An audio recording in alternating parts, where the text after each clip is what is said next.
Hi, Anja. Hi, Tansy. Oh, you look so cozy. It's getting dark. Yeah. Yeah, you can tell we're in different locations. Yeah, Far good to see away. you. You Glad we're too. here to chat. Yeah, I'm excited about our chat today. Mhm. We've had, thoughts and ideas around this topic for a while, so I'm excited to kind of go into it and see what emerges. Yeah, So, me too. mm, I think where we were going to lead, we've got a lot of we've got a lot to kind of, there's a lot that we want to bring and say and explore. So I guess where I'll sort of, maybe I will land in the principle of banking the unbanked. Maybe we start there. Mhm. Is It's a term that is used a lot actually in the kind of crypto space, is talking about banking the unbanked. And what that means is really about, a third of all people in the world don't have access to a bank account or don't have a bank account. And so part of the vision of crypto and Bitcoin is about kind of offering a digital wallet, offering the ability to save, store, and transact online without having to have physical bank, because they might not have access to a bank, like physically, location wise. They may not have an address, and so they can't set up a bank account. They may be in a country where the whole economic system is crumbling, and so they literally don't want to use the bank account or they can't use the bank. And so Bitcoin, um, and I'm going to kind of bring in other cryptocurrencies as well, because it is important to sort of speak to the fact that it's not just Bitcoin that is talking about this message of, um, because it's a decentralized system and anyone can access it, you need Wi-Fi and a digital device, and an email address or a phone number to basically create a digital wallet where you can accept payments from other people and you can send payments to other people. And so what that means is that you don't need to have the bank. This trustless system of crypto allows you to trust the wallet essentially and trust the transactions. And once you're in that system, like once you kind of are receiving Bitcoin and sending Bitcoin, you're kind of being able to interact, and you're going to be able to save and store coins, Bitcoin or others. And I think I wanted to sort of put a little point there of people often question, well, Bitcoin is volatile, and you can use stable coins, which are basically pegged to the dollar. So you can still hold kind of cryptocurrencies in these wallets, but they're stable and they're called stable coins. So if you're worried about the volatility, especially for people who are like on the poverty line, then you would probably recommend that they exchange in USDC, or a stable coin, because then they get to access a platform where they can send and receive and save. But that coin is more stable than, say, a fluctuating one like Bitcoin. So it still supports the kind of crypto argument of banking the unbanked. But I want to give a little explainer there because we also want to kind of deconstruct this a little bit. Um, so should I just pass it over to you? Well, yeah, I just wanted to, again, for me, a specific example sort of comes into my mind about that in terms of access to banking and sending and receiving, like you said.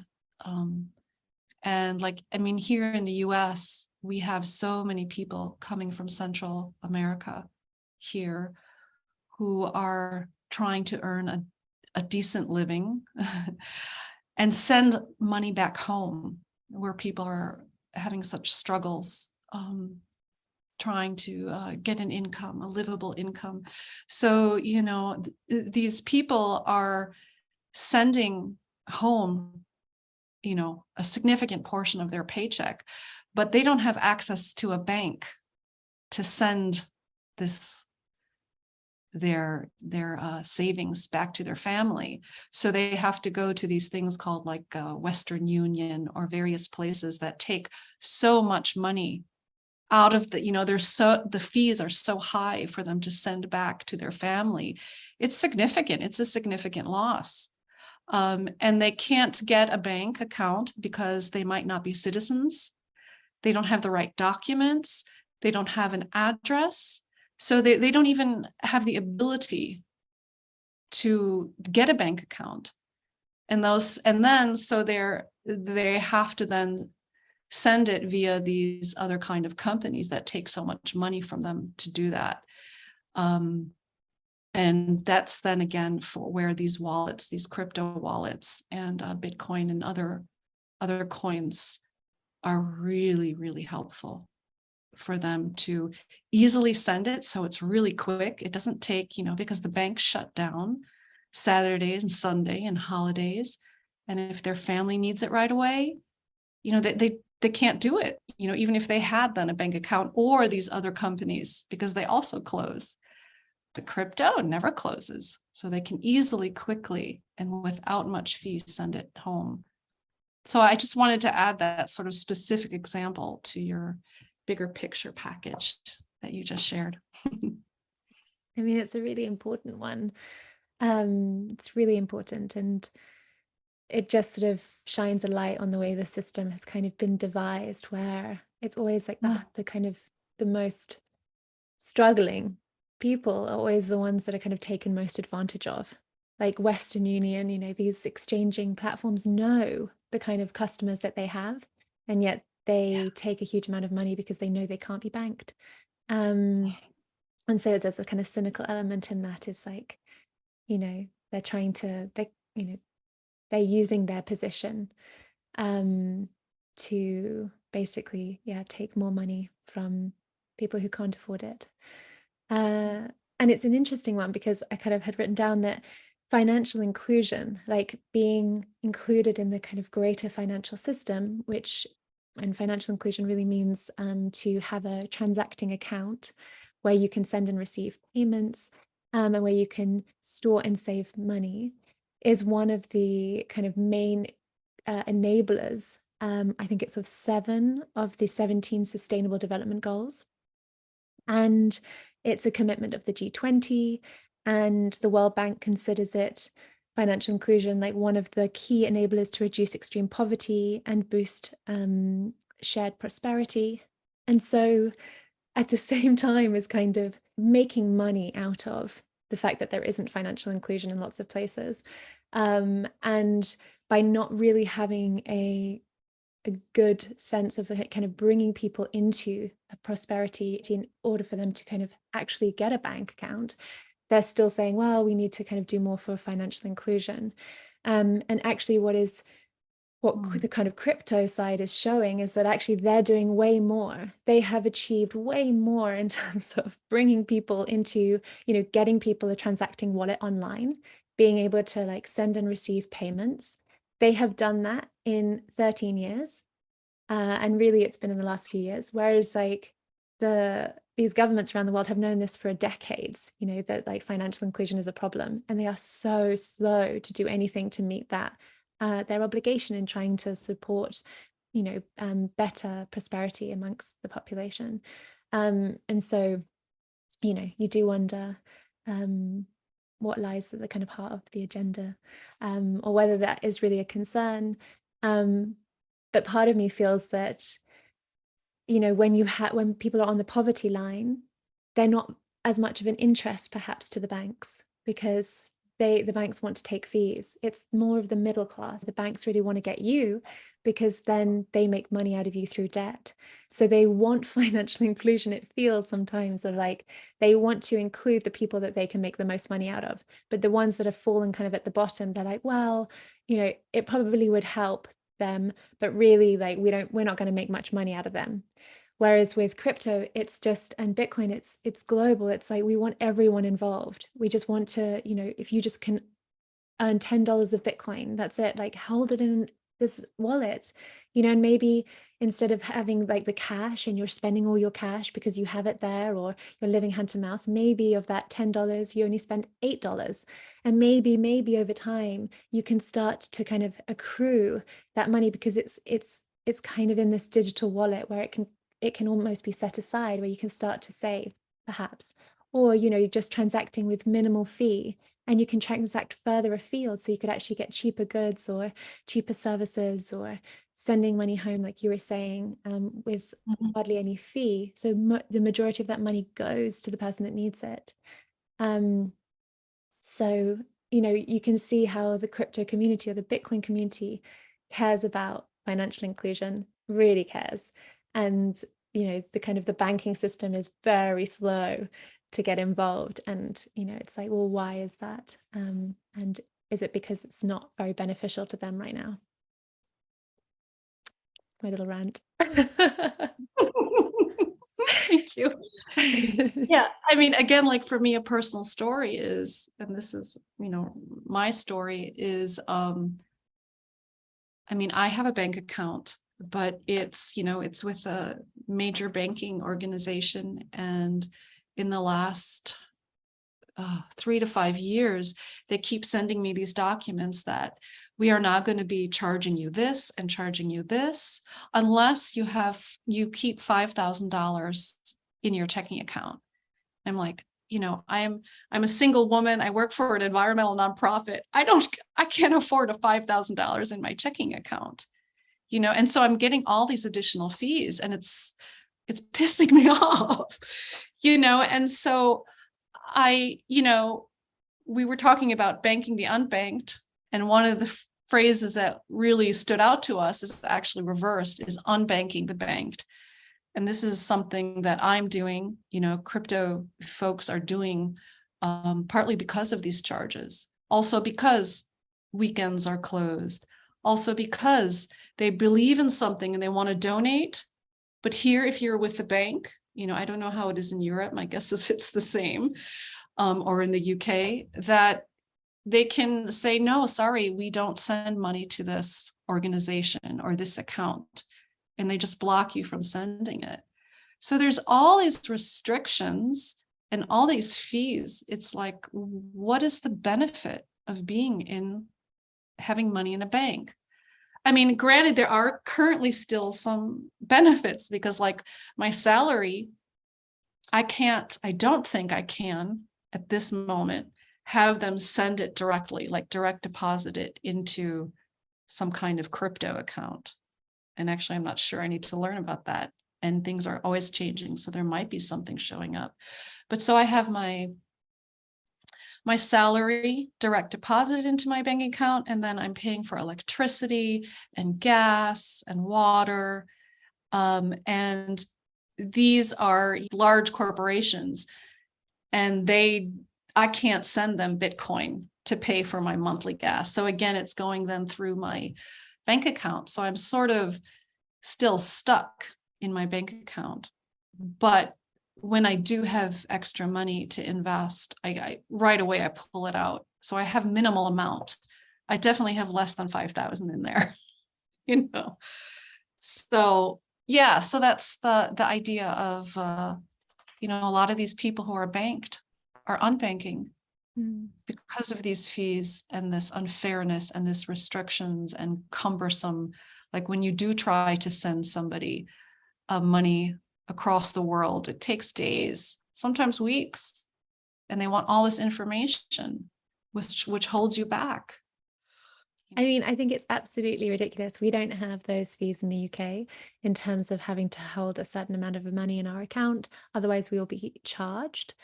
Like that just feels so like disgraceful and Yeah. horrendous that you would be fined for not having more money in your account.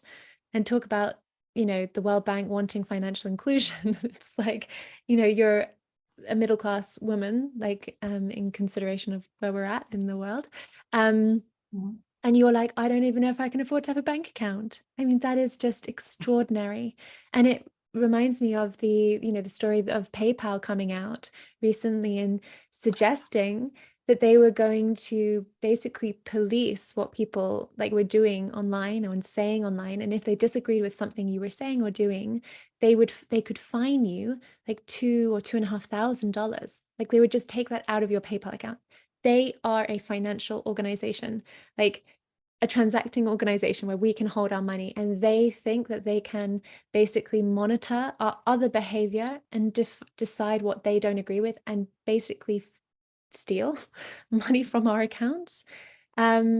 Like that's Right? absolutely preposterous. And people, it was such a pushback that they had to kind of recall that and say, no, we're not going to do it. But because they're a private company, they probably couldn't get away with that. Like that is theft. You can't do that. But banks, governments, if we move into a CBDC world, well, it's just a fine, well, we said you couldn't do that. So we're going to block your account, or we're going to take money out of your account, fining you for whatever it was that they thought you did wrong.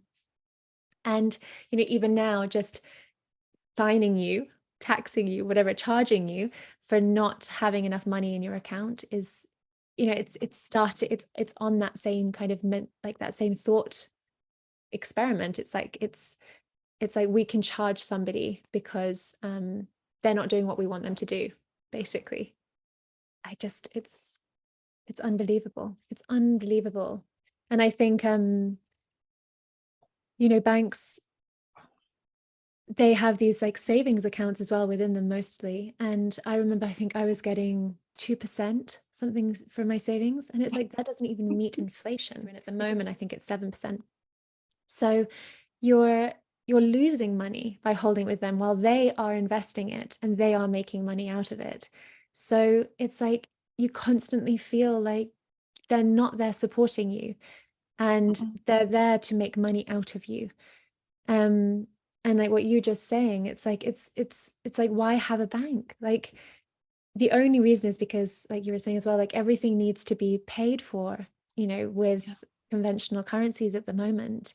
But that's the dream, is that the more people that accept Bitcoin, the more people that accept USDC, the more possibility of being able to spend that money, like spend it directly as crypto.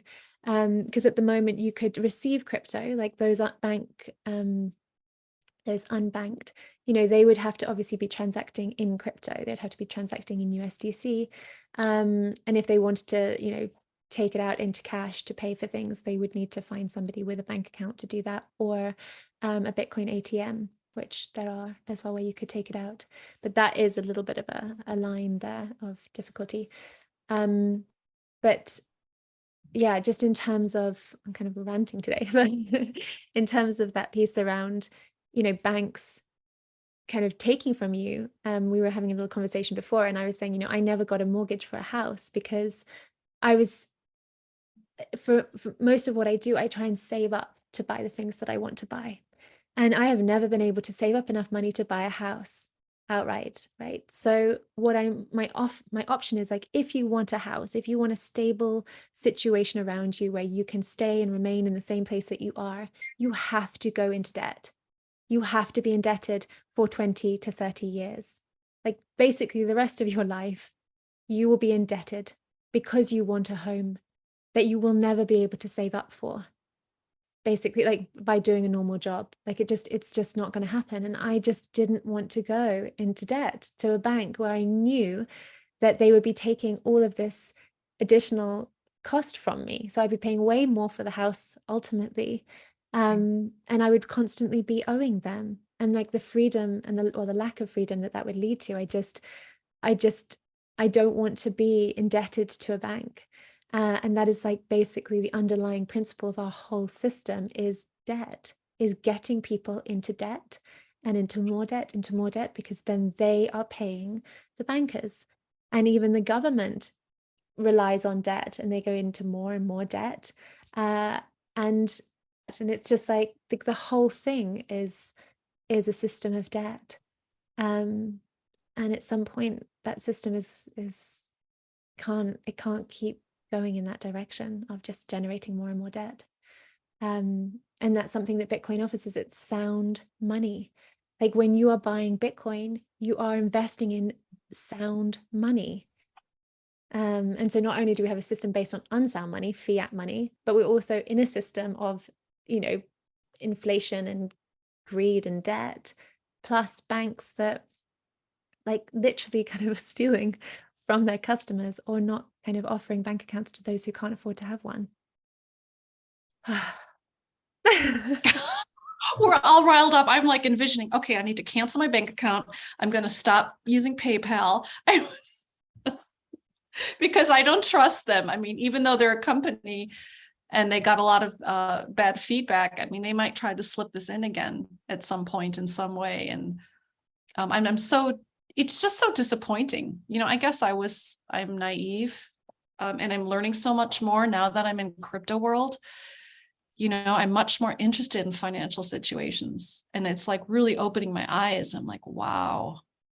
And I feel uplifted in the sense of the knowledge I'm gaining, but I'm also, you know, my heart is heavy for my naivete of like, yeah, banks, they're cool. They're taking care of me. The government's taking care of me. Yeah, no, they're not, you know. So crypto has thankfully like held my hand and led me on this direction of becoming more aware of the economic and social situation.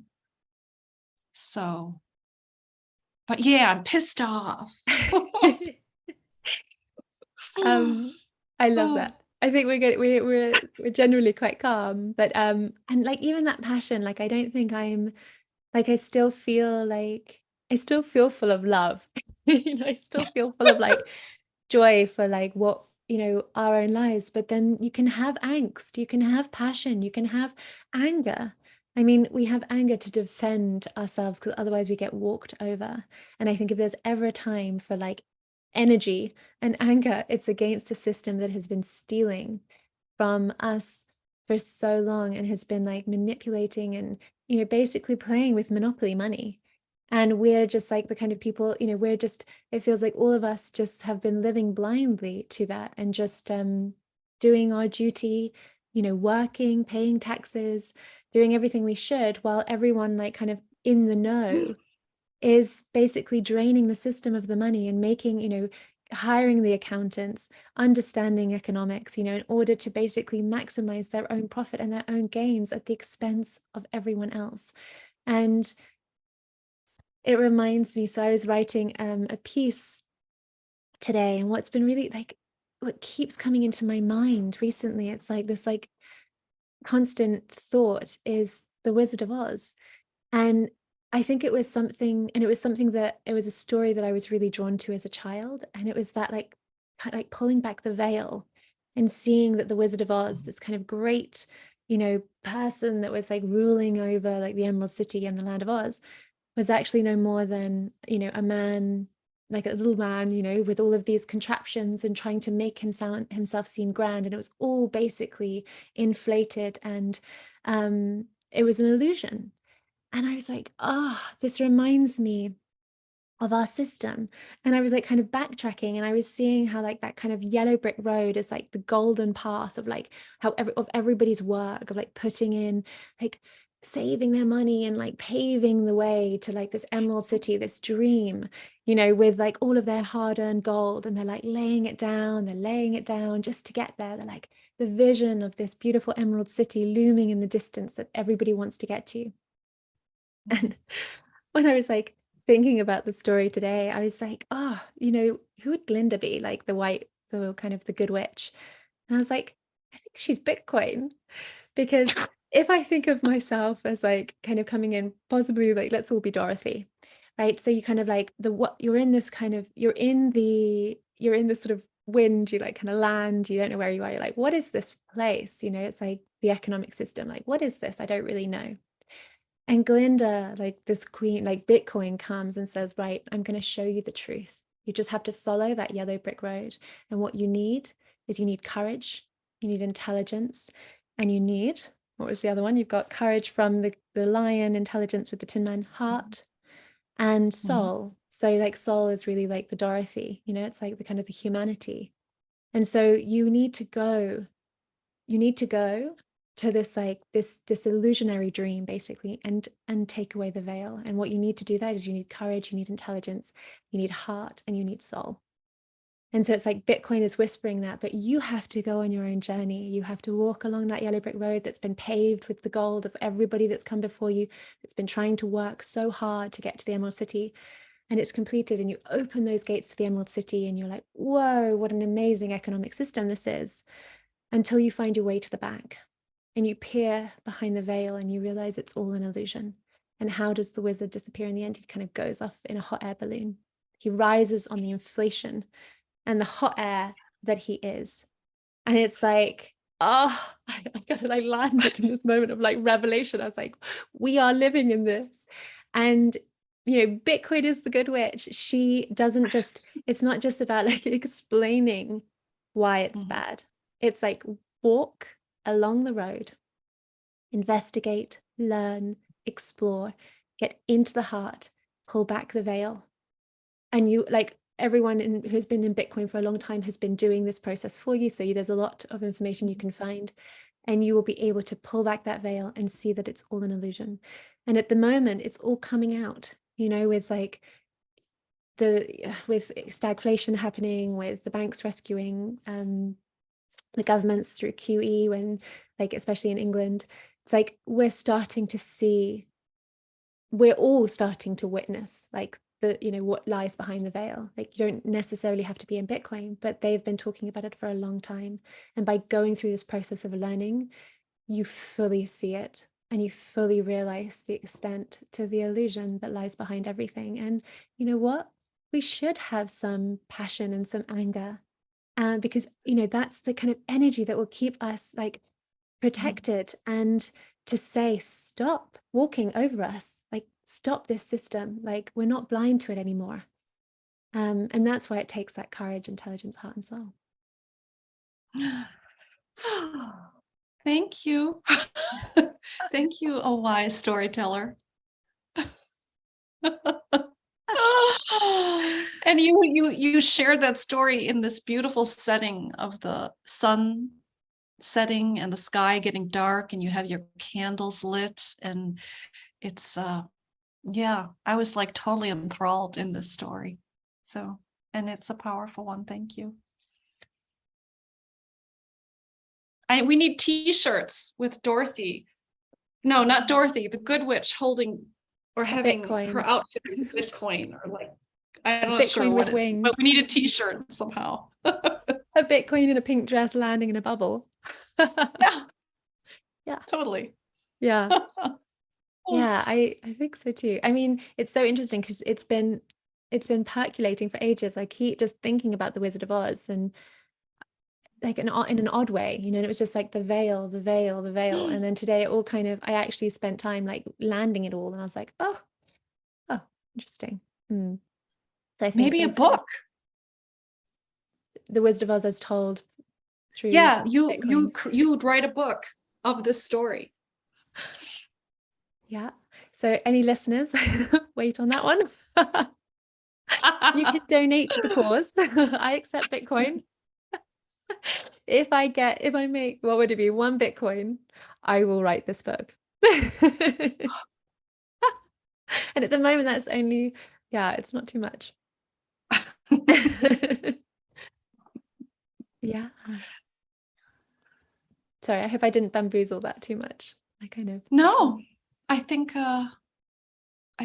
we had a great little conversation of the power of Bitcoin and banking the unbanked and unbanking the banked, and sort of reimagining those two phrases. Yeah. Yeah. And if we want to go deeper into like unbanking the banked or something like that at another point, we can. But it was a beautiful little conversation, and it's been, yeah, gorgeous talking to you. Yeah, and I look forward to our deep dives in the future as we move ahead and the world moves ahead and the financial system reimagines itself. So there's lots to discuss for our future conversations. So I look forward to Looking them. forward to it. I'll see you then. Okay. Ciao.